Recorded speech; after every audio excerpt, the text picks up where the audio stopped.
Good afternoon, and this is really a wonderful opportunity to have you, Professor Rutter, in Cambridge, Massachusetts, on the occasion of the 5th award that we are giving this year in honoring Leon Eisenberg, Professor Leon Eisenberg at Harvard. And I am here also with Carola Eisenberg.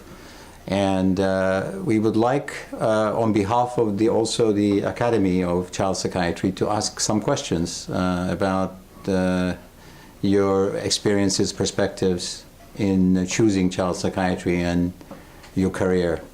So this is an incredible opportunity for us to have you here and ask you in person some of these questions that I have personally been dying to ask you. I like to also say that this is sponsored in part by the History and Archives Committee of the American Academy of Child Psychiatry and chaired by Dr. David Klein, who's here with us today. And thank you for coming, and we'll start the interview. Thank you. So I'd like to begin actually from the very beginning, which is where you were born. And I know that in your case especially, that has been covered before in previous interviews, but I wanted to make sure we get this on the video record for us in terms of not only your birth but also your childhood, as well as your career choice subsequently after medical school and getting into child psychiatry. But I wanted to ask you some of these personal questions, if you don't mind, and giving us some answers about your birth and where you grew up. That's fine. Yeah. Happy to talk about that. Well, I was born in Brahmana, which is in the hills above Beirut. In those days, that was Palestine. It is now, of course, Lebanon. And I was there until 1936, when the family returned to the UK. My father had a period running the medical service in Brahmana for the American Friends Service Committee, and we came back. So that was a brief period when I spoke Arabic as well as English. Yes. Unfortunately, that has long since gone. I speak none at all. It was interesting, however, from a social sense, in that throughout the journey on the boat, I taught Arabic to all the sailors, because although nobody had ever told me anything, I had picked up the people who worked with their hands spoke Arabic, and professionals spoke English. So at the end of the journey, when my mother was picking me up from where I was talking with the sailors, they were astonished to find that I spoke English. Mm-hmm. So then your father is a physician also and was a general practitioner, correct? He was a general practitioner, but also then worked in the public health service in his later period. Mm-hmm. And this was part of the Friends and Quakers? In Brahmana it was, in England no. It was part of what ultimately became the NHS. Of course the NHS didn't exist when we first came back. So, and in terms of your education in England, tell us a little bit about your early education and then subsequently your grammar school and also your schooling in York. Right, okay. Right. Well, I came back just before the 11 plus. And schooling in America, of course, is entirely out of sync with that in England. So I had learnt nothing about any of the things that came up in the 11 plus, and I failed the 11 plus. But in those days, the headmaster had the right to choose 10% of the intake on his judgment, and not just on the 11 plus exam. And so he chose me, aware that I just made a major transition, I guess, and that had to be taken into account. So I came in at the bottom of the 5th stream into the grammar school, and by the end of the first term, I'd moved near the top of the first stream. That was the most amazing morale-boosting experience, and so that was good. My time at the grammar school was a happy one, but they did not do biology in those days, and I already was thinking possibly of a career in medicine, although I hadn't come to a decision, and therefore I would have to do biology. And so I moved to a Quaker boarding school in York, Bootham, and remained there until I left school at 16 to go to medical school. Now, we kind of skipped a very important period where, and I will get back to that, when during the beginning of the war, your parents decided for safety, you and your sister, to send you to United States. And so you spent some time... 4 years there. 4 years in the United States. And it was a very good 4 years, I have to say. Yeah. The family I went to did not know my parents, but they had friends in common, so that there were kind of links. And people always expect that that was a stressful period for me because I was separated from my parents. All I can say is that I never felt separated from my parents. My American parents, because that's what I viewed them as, did an absolutely spectacular job in keeping my parents very much part of our conversation over the meal table and in the evenings. And so I simply had two families for those 4 years, not separations from one of them. I mean, of course, there was physical separation, but there wasn't psychological separation. And the American family was very much my family. It took a while when I came back for them to realize that they were still important to me. They had felt out of a sense of duty that they had done their job and now had to return me to my parents, and that I should have no connection with them. But that, of course, wasn't the psychological reality. And I, in fact, kept in touch with my American parents throughout the time. Where did you live? Where was this in America? In Moorestown, which is a small town near Philadelphia in New Jersey. Okay. And so my American parents, well, my father, foster father, I suppose, died earlier, although he was still pretty old. But my mother did not die till a couple of years ago at the age of 102. Ooh. So she was wonderful, long-lived. So did you know that you were actually living very close to Leon Eisenberg during this time?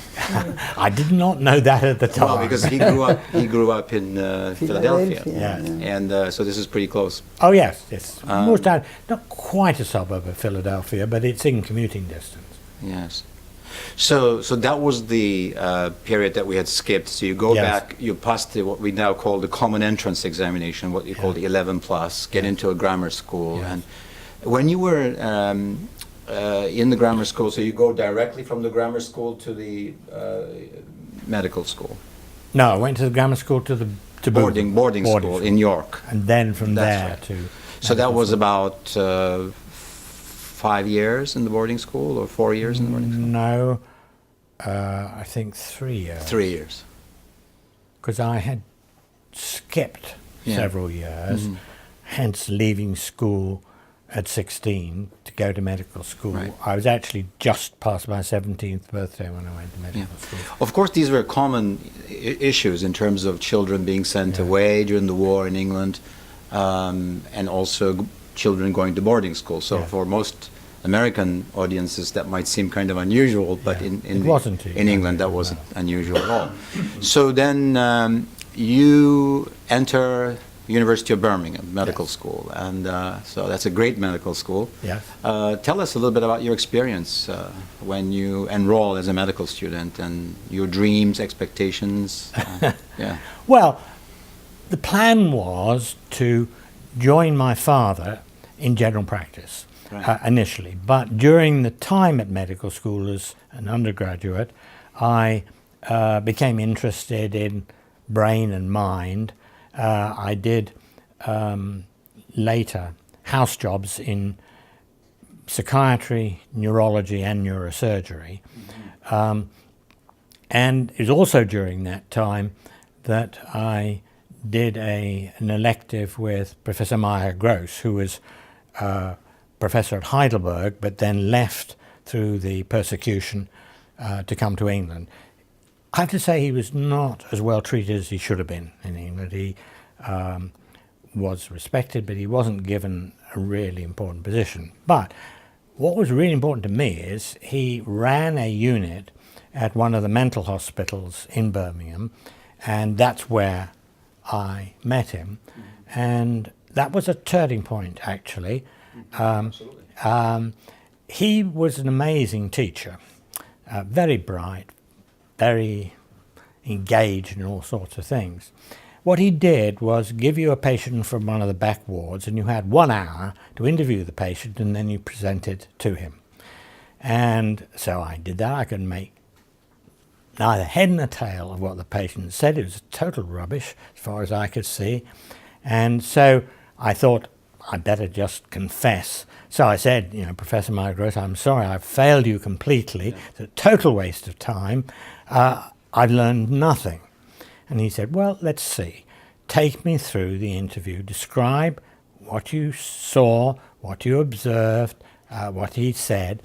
And so he showed me that I'd made all the necessary observations to make a diagnosis of what in those days was called hebephrenic schizophrenia, somebody with thought disorder and so on, and transformed a humiliating failure into a pseudo-success. It was a pseudo-success, of course, because I hadn't recognized the significance, but that was wonderful teaching, and that enthused me into psychiatry, and I subsequently got his guidance on what to do in training. And one of the things he advised was to spend time training in general medicine, neurology, before going into psychiatry, and that's indeed what I did do. And later on then he advised me to go to the Maudsley. I was wary of that because I knew I would have to do research there, and I thought I knew that A, I would hate research, and B, I'd be no good at it. As it turned out, I loved it, and I turned out to be reasonably competent at it. So he was an important mentor. Yeah, and the world has been a better place. So I know that Mayor Gross had also written or edited one of the major textbooks Yes. of psychiatry with Martin Roth and Elliot Slater, right? Correct. And so he had connections at the Maudsley. Yes, because indeed. Roth and Slater were at the Maudsley. Yes, right? they were. And he was also interested in phenomenology. So Yes. What was his influence like? I mean, he was interested in these case studies and interviews and so on, but also this idea of phenomenology was very different than some of the interests at the time in the United States. Well, he was a polymath. I mean, he knew everything about everything. I mean, that sounds exaggerated, but I challenge you to find things he didn't know about. And he too was a wonderful teacher, and he was a generous teacher, so that if you proved him wrong in something, which happened very rarely, he would take pleasure in your success rather than concern that you had outdone him in something or other.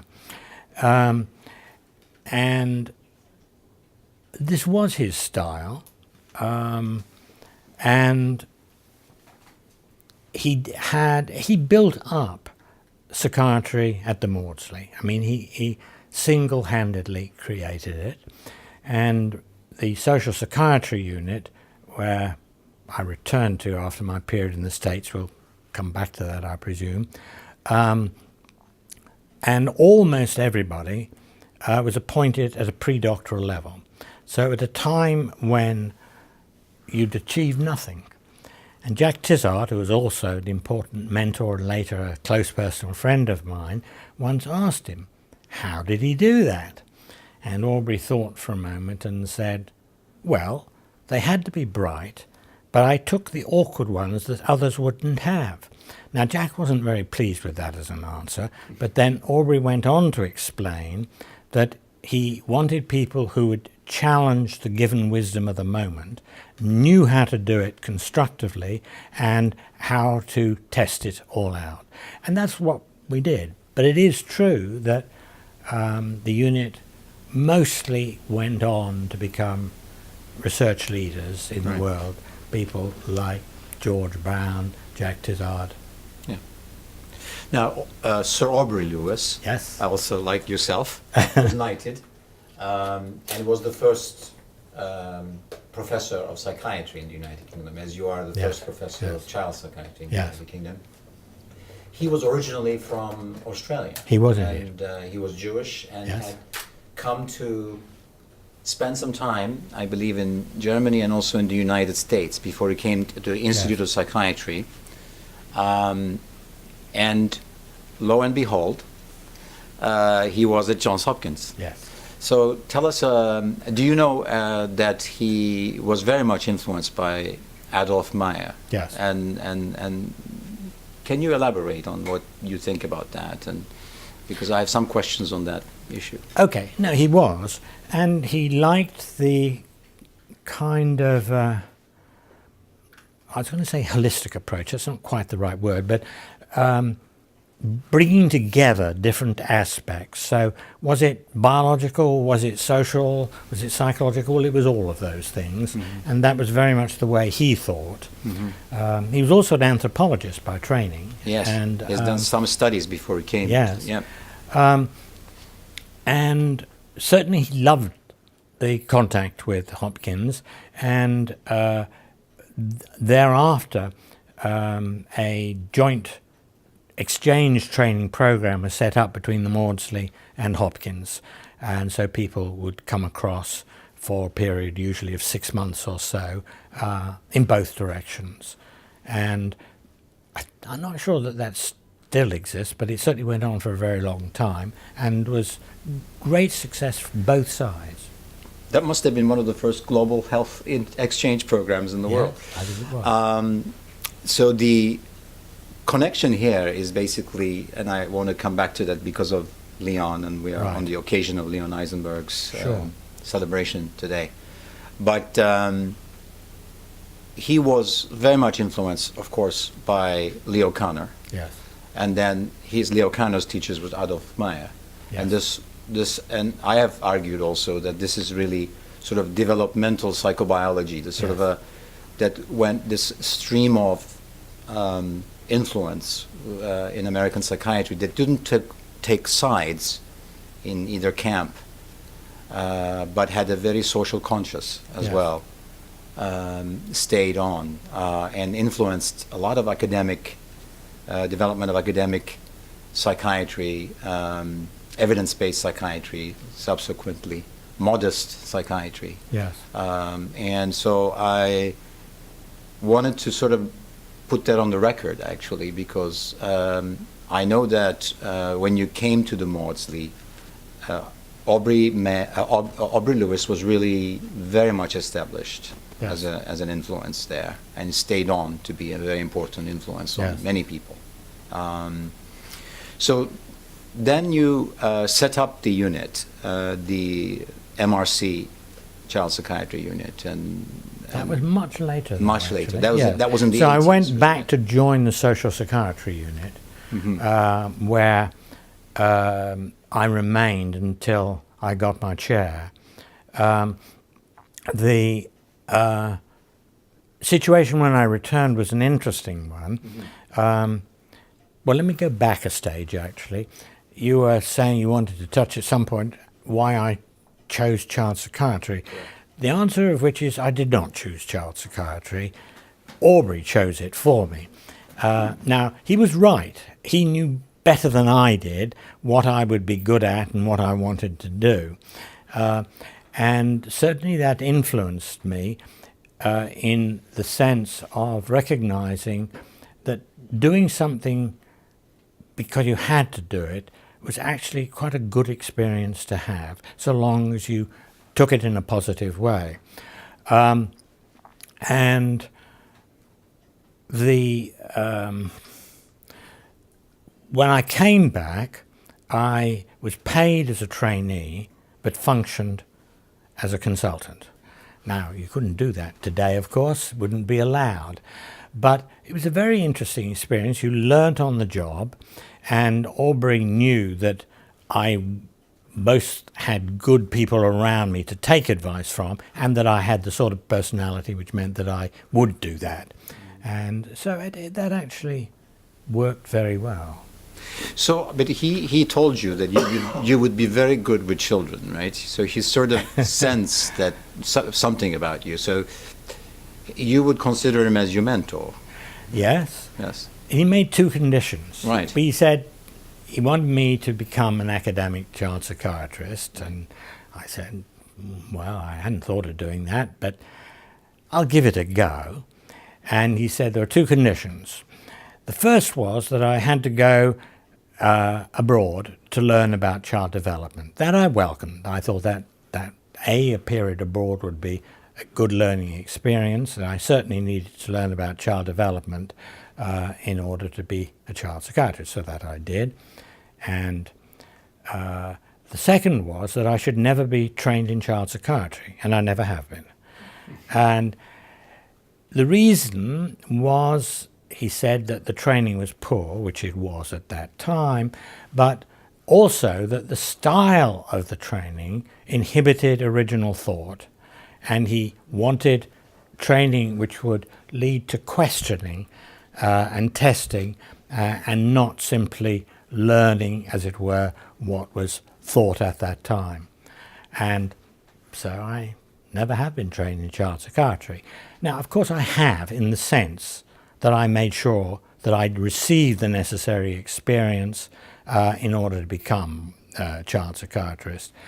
But also, I had to learn in becoming a scientist all sorts of other things. Genetics, which I not trained in, epidemiology, which I received no formal training in. And that, of course, is true even more today because times change. I liked it because I was aware through my grandfather, who was also a medic, initially in general practice, but then moved into public health. So I lived with him for a year during medical school because he lived in Birmingham, my family didn't. And so while I was dealing with anatomy and physiology and all the rest of it, he was off on his latest refresher course, then in his early 80s, learning new things. Now, he trained in the previous century, and more or less everything he practiced, he'd had to learn since he qualified. Genetics didn't exist as a subject, biochemistry didn't exist as a subject, and so science was moving slowly in those days. Mm-hmm. So now it's moving much faster. We're all going to have to do that.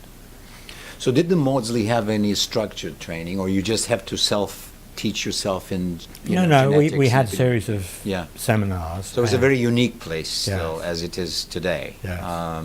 So that was a very privileged training. Oh, it was. Yeah. Challenging, but wonderful. So why do you think Aubrey Lewis took an interest in you? He saw, was there a relatively small group, or was it because he felt a kind of affinity towards you that you have towards him? I mean, that's kind of a mentoring-mentee question. I don't know. Yeah. We got on well together. Yeah.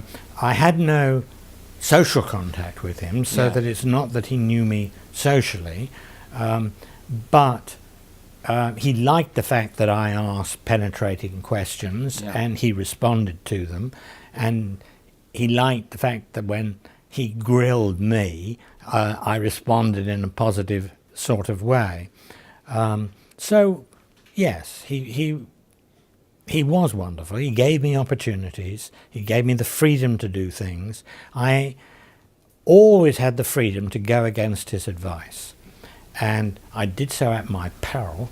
But there were a few occasions when I did, and that was okay. So now I wanted to put in this segment where you come back to the you come back to New York Right. to spend some time in New York in training. And tell us about that experience and how that went. Was it a year? Or It was a year, and it was a wonderful year. Right. Um, Which year was that, actually? that was 61, 62. 61, 62. And he had suggested various people for me to work with, none of which appealed to me very much. So Skinner was one of those. I did actually spend a day with Skinner during my year, but that was enough. So this was in Belmont, or it was Skinner was in... He was in... he was Cambridge? here in Cambridge. Yeah. Cambridge. I think he lived in Belmont, actually, but Did he? that might be later on in his... That's a neighboring town to Cambridge, for those who don't Right. know. Okay. And then one day, Herb Birch came to give a lecture.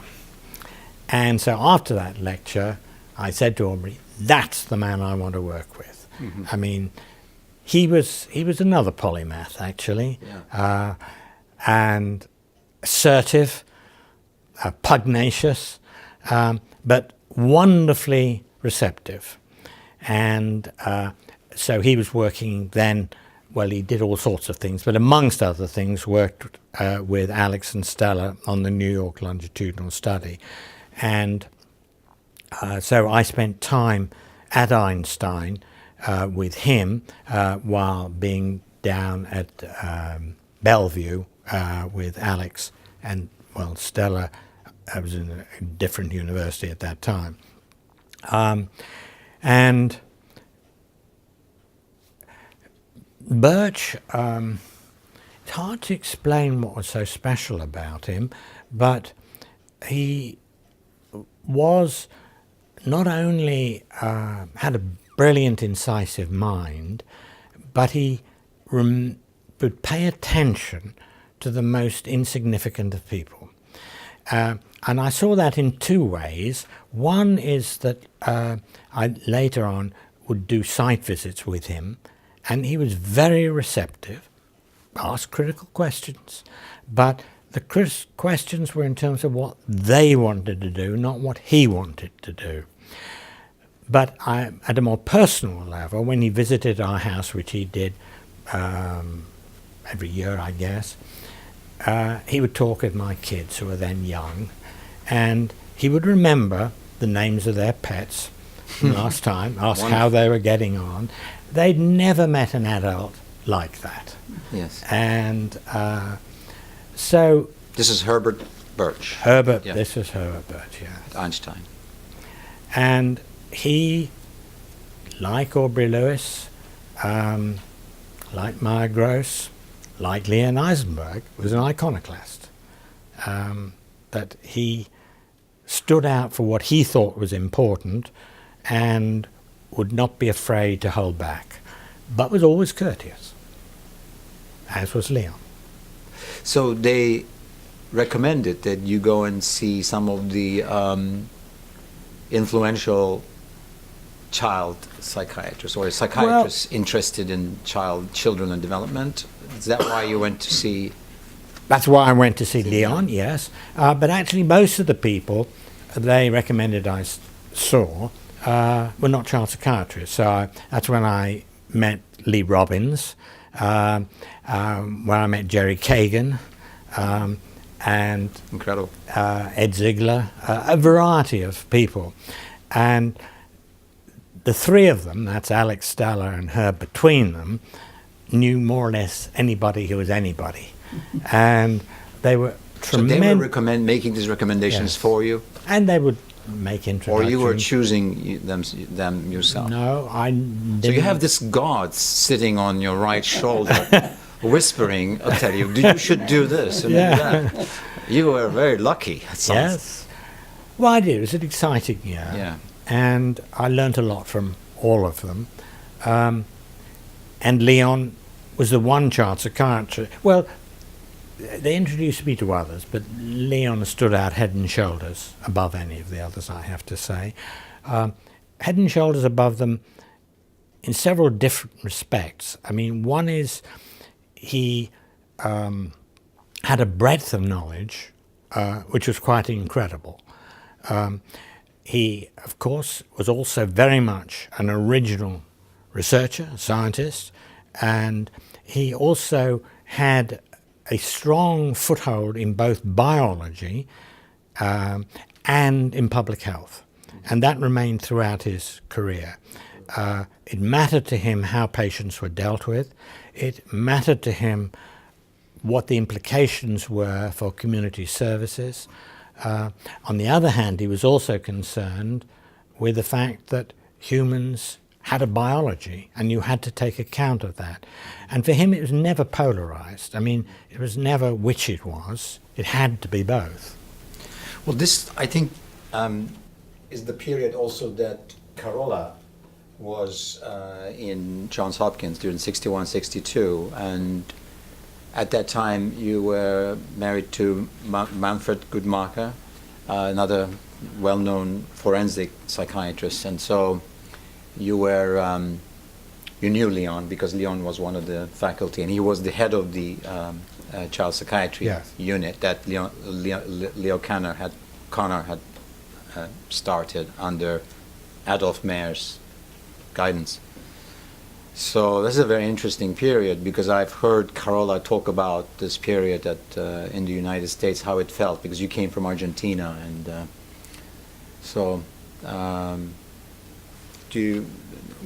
Carol, do you want to say anything, Carola? Because I am delighted to hear what Michael is saying and remember that period with much detail. I cannot add much more. Yeah.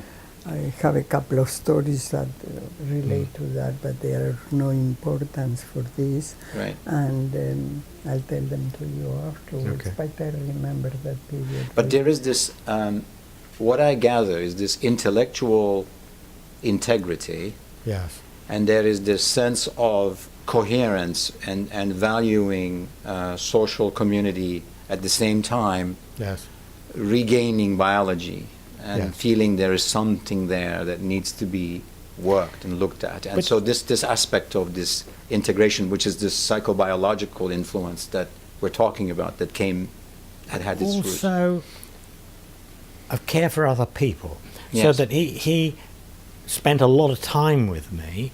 I was an unknown at that time, and Well, but not quite so. well,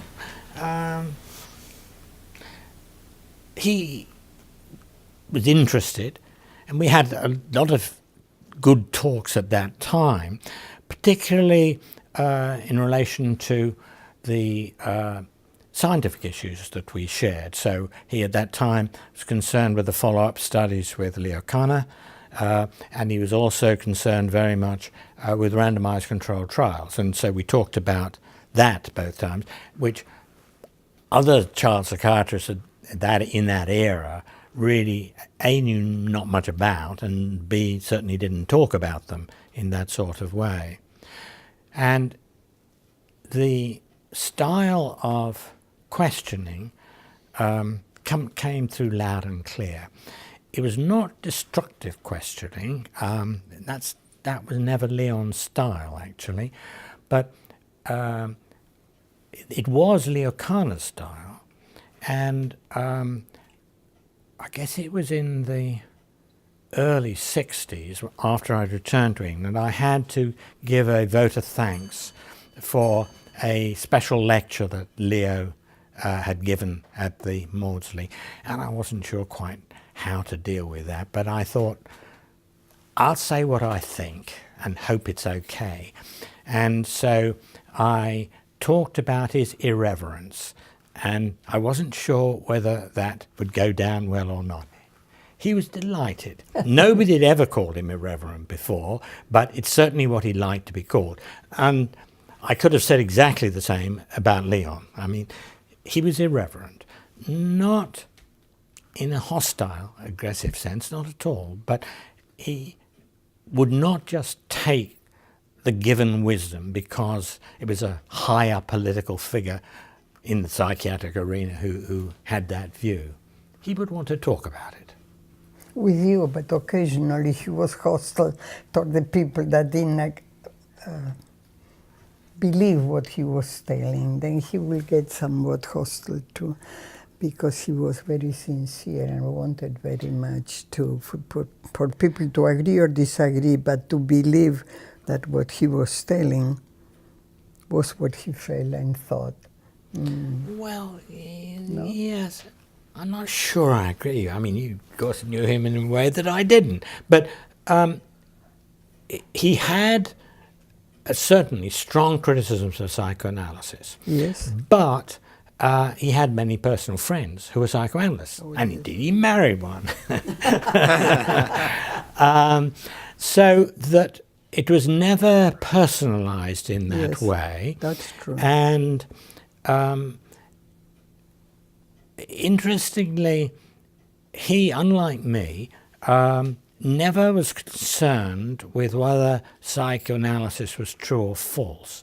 As far as I know, he never wrote any papers with a critique of any particular aspect of psychoanalytic theory, whereas I have written a few. So why was he negative? He was negative for two different reasons, because this is something I discussed with him. One is that the question of the truth or otherwise had to be settled by theory, and that meant what the gurus in the psychoanalytic world said was true, rather than what evidence of any kind said. And secondly, he was concerned that the cost of psychoanalytic training meant that it was very difficult for people to go into either academia or community services, neither of which paid as well as private practice.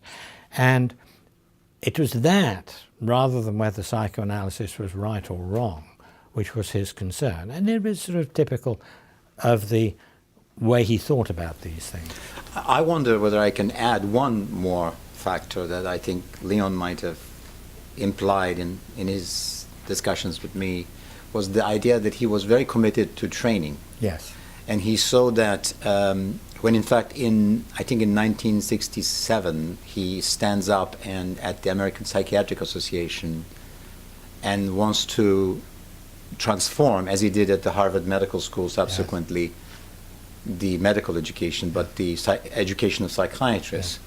And they say, well, there's really no room in the curriculum. And then he proposes, say, well, what about taking out some of the supervision time on other types of things? And that makes him, that's a very sort of a very shocking statement to hear.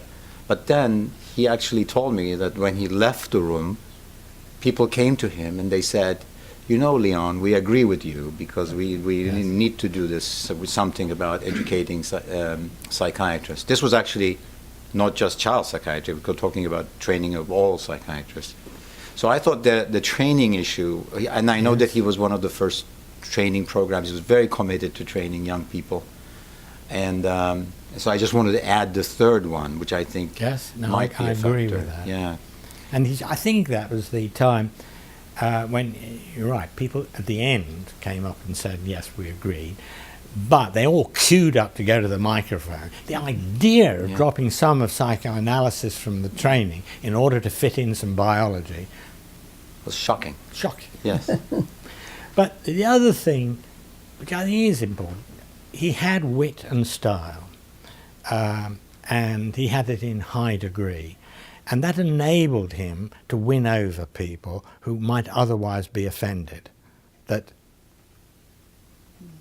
I mean, people respected his integrity. I mean, everybody, whether they were enemies of his on a theoretical ground or not, they respected the fact that he was straight and that he cared.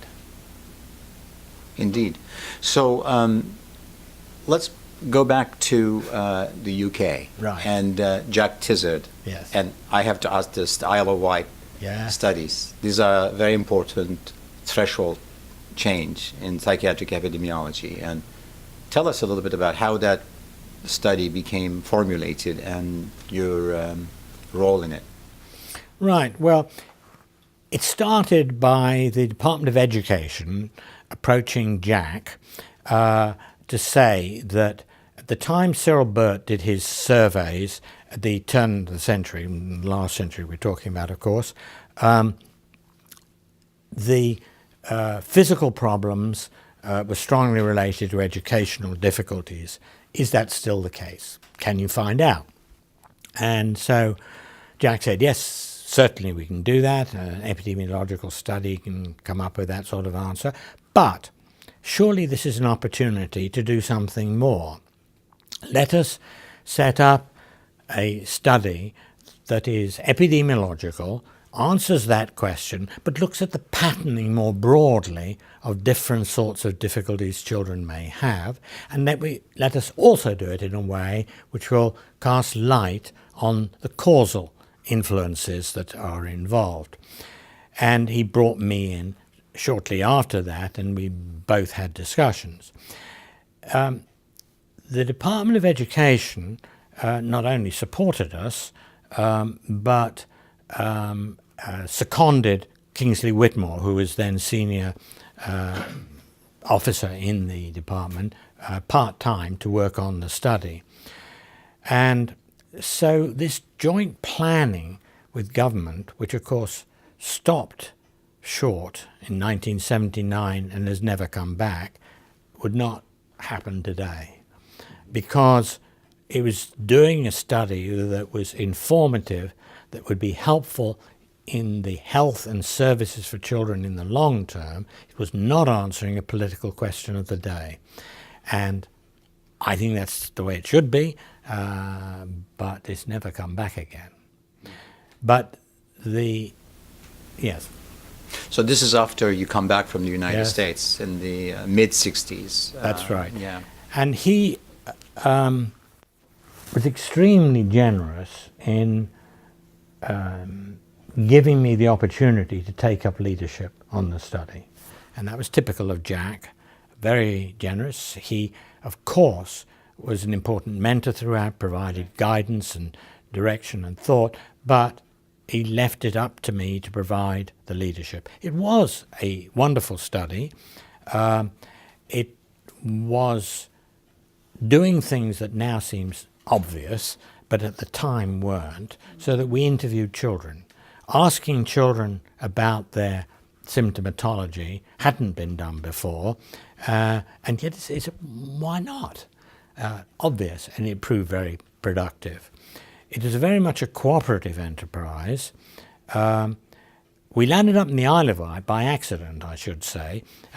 We were going to do a pilot study there, but the local services were so helpful and cooperative that we just both realized a population of 100,000 is just right for common problems, and it's surrounded by sea, so that you know when it begins and you know where it ends. And so we did it there and never regretted it.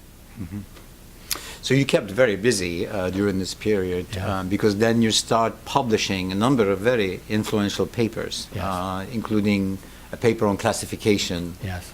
The idea of triaxial classification that came out, one might argue, might have influenced the DSM-3. Yes. Some people would definitely say that, like me.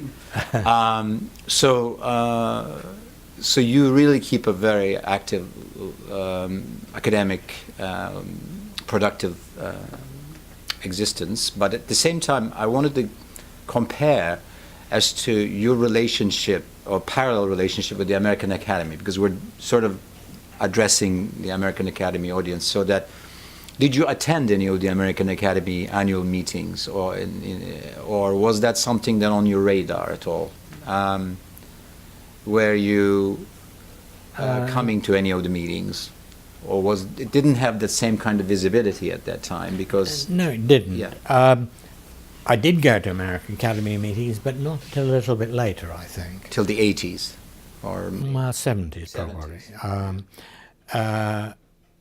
And there was very little internationalism in the Academy at that time. Well, I'm not sure the Academy as such existed at that time, did it? Well, the Academy actually was founded in 1953, so it has... No, it did exist then. And therefore it has existed. And there is a monograph of the history of the Academy that shows its evolution over Okay. the years. I should read it. Yes. It hasn't been put up onto the website, but it will be. Okay. Yes, please. But there was very little internationalism, as I thought about it, in the US at that time. There were individuals who were very international. I mean, Leon certainly was.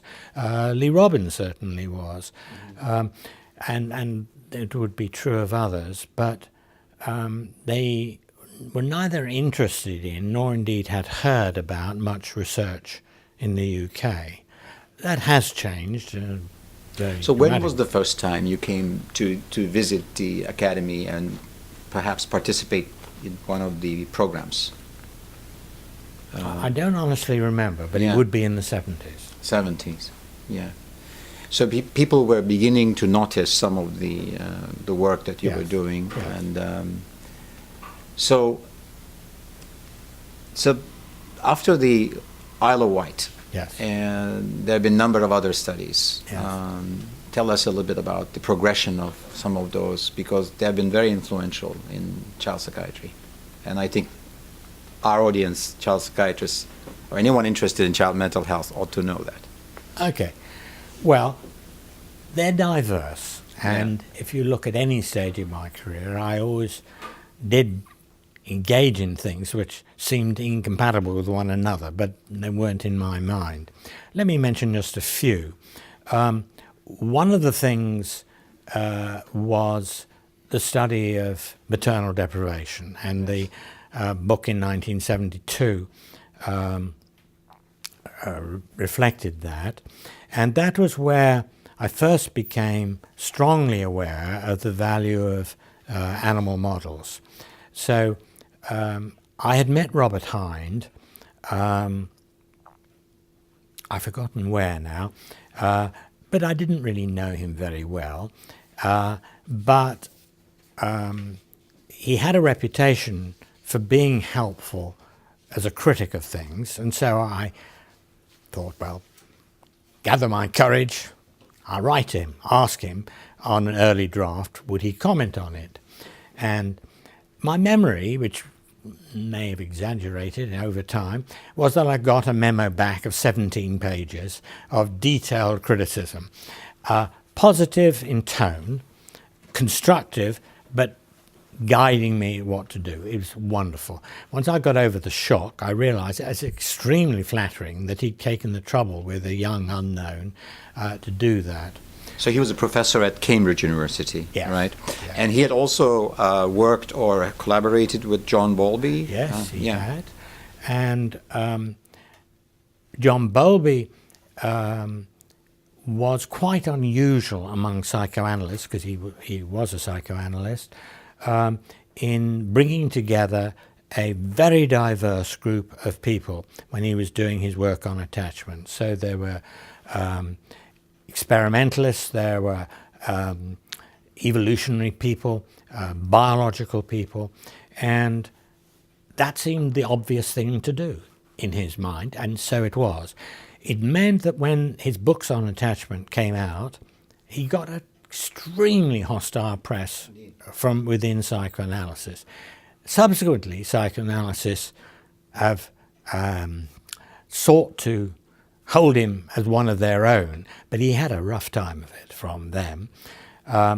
Whereas the world as a whole, quite rightly, gave high praise for the book. They're wonderful books. Bowlby's followers saw me as attacking Bowlby. Bowlby never did. We disagreed on one or two things, but by the end of his life, we were much more close together than we were apart. And so that, for example, he was influenced by his own study of children admitted to hospital in recognizing that separation was not the key stressor, which is what he had first thought it was. And so that was one of the things I was doing. And of course it led to a whole series of family studies of various kinds subsequently. So there were these movies that James and Yes. Joyce Robertson had made, and they were very influential also. Oh, very. Yeah. More so in the world of practitioners Right. than Bowlby's theoretical writings, because they just sort of gripped one, and they were marvelous films. Yes. Um, Every child psychiatrist should watch them. They're Yes. like black and white movies Yes. and of this they're still worth seeing. hospitalization. One other thing was that we were doing a study comparing children in their families in London and on the Isle of Wight. And as was my wont, we had a feedback session to the people who worked with us, including school teachers, and talking about the findings. Now, one of the findings was the schools varied in rates of problem behaviour and in academic attainments. It wasn't what we were studying, it was a sort of throwaway line on the way. But I mentioned this as part of the feedback, and there was this lady sitting about 6 rows back who gave me a terribly hard time. And I thought, why is she being so hostile? At the end of the talk, she came up to me and said, "You cannot leave the findings there. We as teachers have to know, are the children so varied because of what we have done with them or because of the variations in the intake? What I propose is that we set up a joint working party of researchers and teachers and plan such a study, and I will guarantee to take it through the necessary groups." Well, took a bit of a shock to find out that she wasn't being hostile. She just wanted to know, was this solid? Was it worth taking further? She was as good as her word, and so that got me into educational research. The findings were very interesting. In the course of the study, there was a teacher strike, and she told her fellow teachers, we should honour the strike and not do any of the school work required, but we must fill in the questionnaires for the study because we teachers need that information. And she was as good as her word. During the strike, the study continued. The findings were, of course, of policy interest, and it was amusing that both the main political parties, then the Tories and the Labour Party, quoted the findings in their manifesto, but of course they quoted different bits. They chose the bits that supported their policies and ignored the bits that didn't. It seems like there's collaborations with the Department of Education, and Yes. for which I understand that the knighthood cited your contributions to Yes. education as much as to health. Yes. And tell us also, much later, another study that you've been involved in that I think the American audiences would be very interested to know. This is during the Ceausescu era and Right. the Romanian orphans coming to the United Kingdom, and your involvement in studying the outcomes. Yes, that's been one of the most interesting studies that I've been concerned with. It started because the Department of Health, in this case, not Education, approached me and said that we're aware that there are quite a lot of children being adopted from Romanian institutions into UK families. We have no idea what's going to happen to them.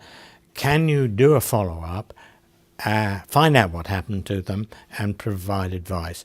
They funded a pilot study which determined whether we could trace them, whether we could get their cooperation, and we showed that we could. And so they then funded a larger scale study. And that study is still going on. I no longer direct it. It's Edmund Sanuka Bark in Southampton. But I remain involved as chairing the advisory committee on it.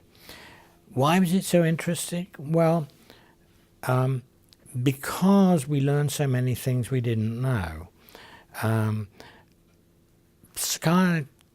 psychiatrists and psychologists sometimes want to prove that their views were correct. I have always thought that is the silliest idea I've ever heard about. Of course, you want some of the things to be proved correct, but if I was right in all that I said at the beginning, it meant the whole of my career has been a waste of time. So what did we learn? Well, we learned firstly that there was a substantial recovery in most cases, and that it also went on over quite a long time. So we're talking about years, not weeks or months. And that was not thought to be the case, that either you got over it quickly or you didn't at all. Then we found that the expectation, ours as well as everybody else's, was that the main problem would be the common emotional and behavioral problems found in the general population. But in practice, that's not what we found. We found that those were not increased unless they were associated with what we call later deprivation-specific problems, such as quasi-autism, inattention overactivity, disinhibited attachment, and so on. Then we found that those where the institutional care had not got on beyond the child's age of 6 months, there were, at a group level at least, no discernible deficits. So that was interesting. But then during the period leading up to the end of that first year, they zoomed up, and deficits were found in a substantial minority, I mean up to about half. And the implication was that something had happened in the biology during that period.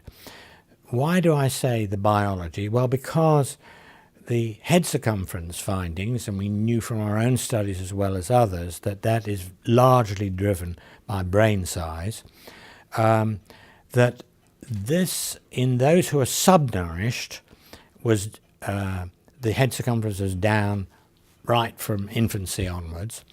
Those with pure psychosocial deprivation, that's to say, at least as indexed by body weight, they were not subnourished.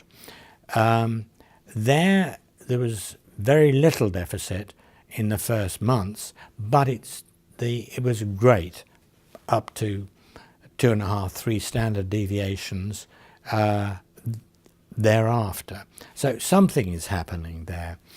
And the follow-up also showed that the head size, although remaining below norm, increased up to the age of 15. We don't know the findings as yet of the later follow-up in the 20s. And that sort of raises question, what's going on? In what's making it happen? And I guess out of the 20-odd surprising findings, let me mention just one more, which is that the average level of functioning actually was not a useful measure, because there were children who had done very well in some respects and are showing appalling problems in others. It's easiest to illustrate that by an example.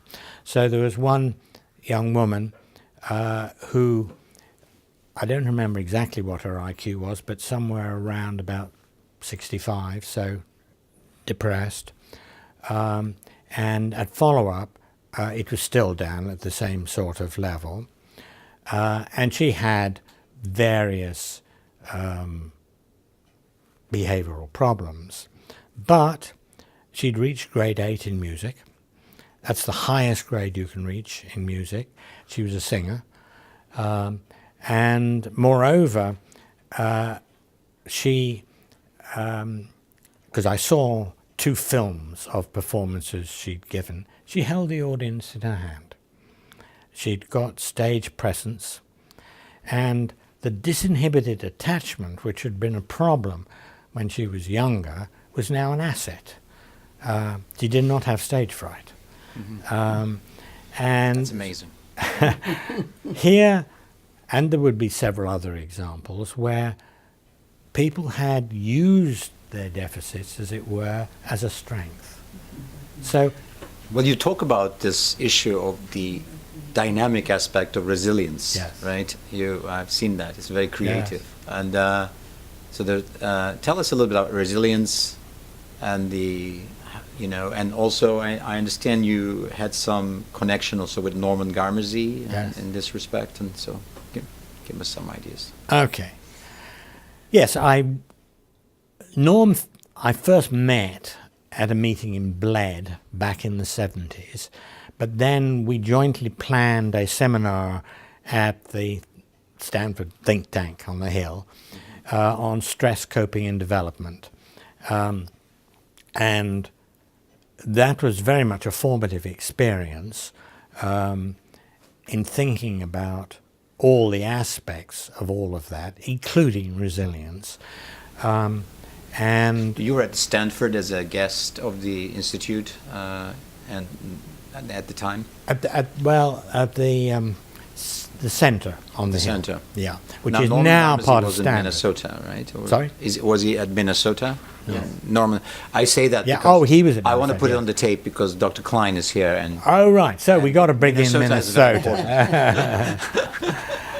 yes. But then Norm subsequently, before the centre experience, had spent a year in my department, and we got to know each other, and of course his wife Edie very well. And he was a very stimulating guy. I mean, he was great to work with, and very responsive to ideas. So please, I interrupted you while you were talking about the research or the conceptualization of your ideas at the Stanford, the think tank. Yes, I thought of myself beforehand as a very focused thinker, but I realized in comparison with my colleagues there, I was a very lateral thinker, in that I liked to bring in ideas from outside, as did Norm. But many of the others at the centre didn't do that. So it changed the way I thought about things, certainly, and I think it changed the way Norm thought about things. The other people at the centre at the same time, I would have thought less so, but they should speak for themselves on that. But we all became great friends. I mean, we all got on well together, and it was a great experience being part of a very interdisciplinary group, all very bright, where there was no competition. Right. We were all going back to our usual jobs at the end of that time. So, as it were, my success made no difference to yours, your success made no difference to mine. And that's a very special thing. I missed that when I got back, I have to say, back into the usual competitiveness within universities. Which is Even you. I guess I would really be remiss if I don't talk a little bit, ask you a question about autism, because Okay. your contributions to the field has been immense in the conceptualization of autism. Yeah. The three-dimensional conceptualization. Tell us how those conceptualizations evolved, in your view, subsequent to where the field was, with childhood psychosis. Because I have a copy of this 1960s book by Leo Kanner on childhood psychosis, where autism is incorporated back into childhood psychosis Yes. in the 60s. But starting off as a unique phenomenological entity in the 40s, and Asperger's work and so on. So tell us a little bit about where I know you're going to give a lecture tomorrow, Yes. and so tell us a little bit about that. Well, to avoid getting diverted into an hour-long lecture, or at least a 45-minute long lecture, well, The follow-up study is what first got me interested. I mean, the first study was done, in my thinking, as a potboiler while I got on with the serious matter of family studies. But the findings were so interesting that I got hooked, both in terms of the clinical phenomena, but in terms of the scientific issues. And the comparison between what we called infantile psychosis as well, because that's the terminology I used then along with everybody else, but was actually autism, and the groups we compared with, it's those three groupings that stood out and ultimately led to the development of instruments for measuring these, and it sort of became concretized into those three domains. But the conceptualization moved from being a psychogenic early variety of schizophrenia, which was never my view, but had been the view in the field. It was not Connors' view either, I may say, to a neurodevelopmental disorder came about particularly because of the finding that about 1 in 5 of the children without any detectable neurological abnormalities when young, by the measures available at the time, developed epilepsy. And they developed epilepsy at an unusual time, which is late adolescence, early adult life. And that made it very interesting. We still don't know why that is so distinctive, but it is. And can develop at other ages, but it is unusual in that being the peak period. And that certainly made me think very much neurodevelopmentally. We also looked at cognitive patterns, and it became clear that those were playing a major role. So like Leon's own studies, finding that language development was a good prognostic factor, intellectual delay was not. We found, I mean, Leon's findings and ours were very similar. And of course, alongside that, there is the work of Beata Hermelin and Neil O'Connor in England, and their experimental studies also showed the importance of cognitive deficits. So cognitive deficits as a key part of the liability to autism became established. More by their work than mine, I would have to say, but we both came up with similar conclusions. And that's no longer controversial. Now, has it provided an answer as to what is the basic deficit? Well, no, and I'll say more about that tomorrow. One question that in the most recent CDC MMWR report suggests that the increased rate is among sort of less cognitively impaired, less severe forms of autism spectrum, yes, but also that it's more commonly seen among whites, less common among Hispanics and blacks, for example. So there are these demographic variations that are very interesting in those rates that the CDC is reporting, that is picked up by the media. So we're seeing a lot of that in terms of the publicity that autism research is getting. What do you think about what's going on in this new era of autism where... Well, I don't know. Yeah. There certainly are epidemiologists such as Eric Fonbon who have said that they think this is entirely a result of a broadening of the concept together with better ascertainment. And that is certainly part of what has happened. But I remain skeptical that that provides all the answer. I think there has been an increase, probably. If there has been an increase, then one's got to be looking at prenatal and early postnatal risk factors. And that, I think, is one of the research needs now. What that will show, I don't know. But it is clear that autism, although definitely strongly genetically influenced disorder, if you like, a strongly biological disorder, does involve environmental risk factors. The difficulty has been that we aren't quite sure what those are. May I ask a question?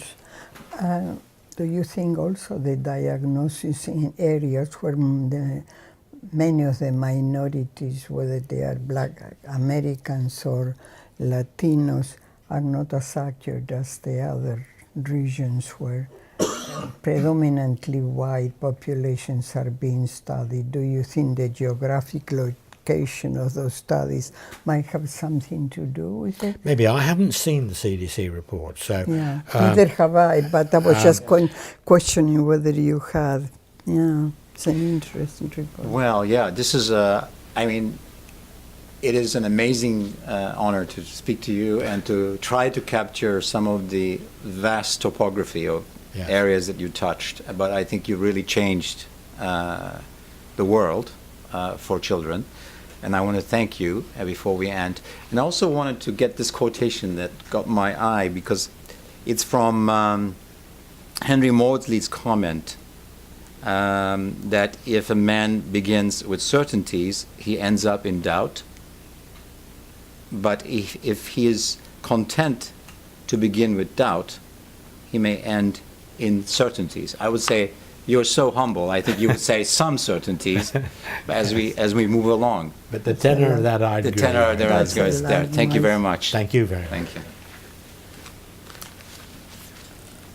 Well, that's wonderful. Thank you that very was much. just That was wonderful. I'm so was glad we just captured wonderful. it. For me, it was a trip Are you wanting to to the ask more questions history. now?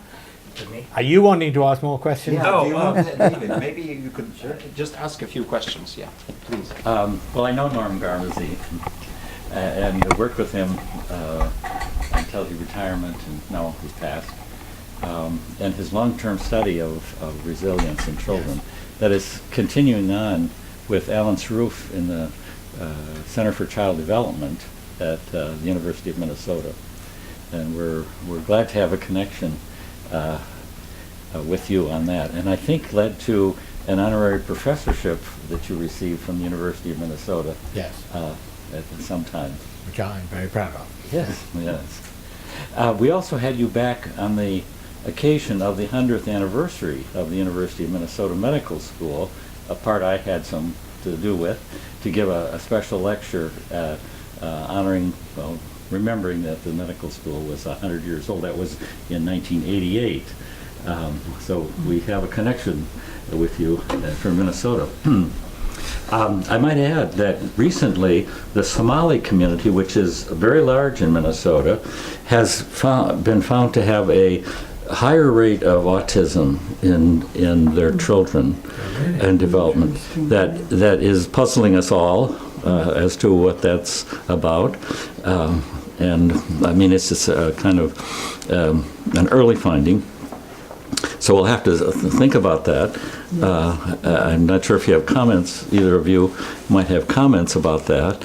But it has appeared. Yeah. Well, I think when one gets things you don't understand like that, you've got to follow them through. I mean, that may, of course, just be chance. Yes. But on the other hand, it may be telling us something about experiences that are putting them at risk. What are those experiences, if they exist? I have no idea, but we need to find out. Yes. And one other point now about timing and developmental phases. Some of our faculty are studying the alcohol syndrome in children from mothers who are overusing. And in some studies of animal models, if the animal mother is given a dose of either alcohol or certain other drugs at a particular day in the pregnancy, neither before nor after that day, there will be an alcoholic, fetal alcohol kind of syndrome emerge in the offsprings of these animals.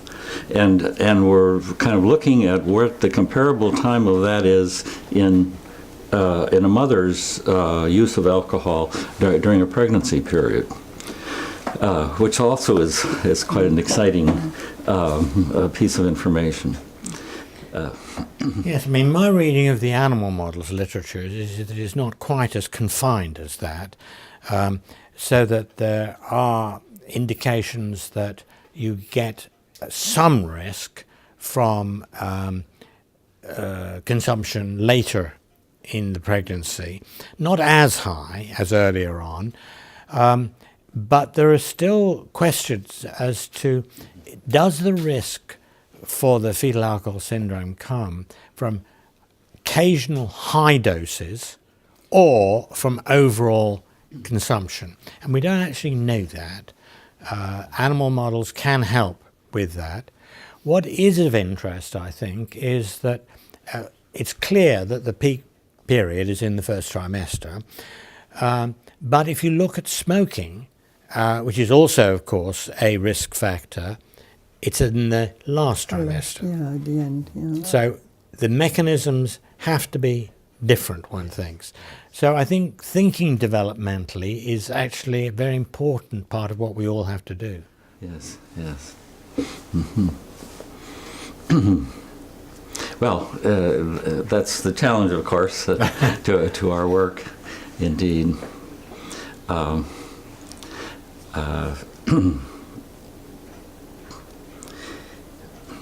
I think I've asked questions that I wanted to, except there will be more. I think that I'll have, but it comes later. As Robert Frost says in his poem, Mending Wall, my neighbor, he always thinks of the right thing to say, but it comes a few days later when I wish I would have said it. Okay.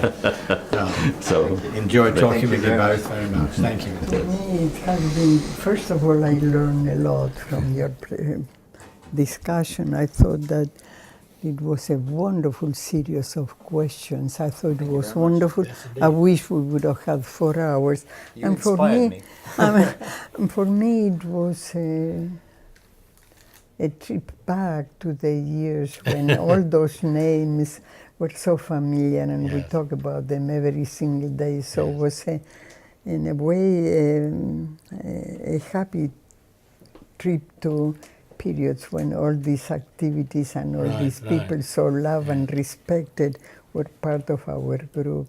It was wonderful. Oh, thank you. And so Thank were you. you with the questions that you asked. It was just a wonderful. I hope we can have a It's such coffee an honor with to ask these questions and to have them on. I'm so glad that we were able to get your permission to do that. But there were a couple of times when I felt like laughing. I cannot. I hope you are not recording, are you? Yeah, then I'll save them for later. Thank you very much, Dr. Rutter. Okay, thank you. So we must have exhausted you, but it's still not 3 o'clock, so that's good. You've done very well. We can serve tea. Be British. Yes, British.